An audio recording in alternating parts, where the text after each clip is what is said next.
बनवूया वांग्याचं भरीत, तेही गावठी पद्धतीने.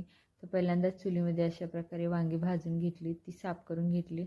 त्यानंतर अशा प्रकारे भाकरी करून घेतल्या. चुलीवरची भाकरी आणि वांग्याचं भरीत खूप छान लागतं, तेही कांद्याची पात घालून. तुम्हालाही आवडतं का? नक्की कमेंट करून सांगा. तर अशा प्रकारे भाकरी करून घेतल्या. त्यानंतर तव्यामध्ये कांदा टाकला, तोही उभा चिरलेला टाकायचा, खूप छान लागतो.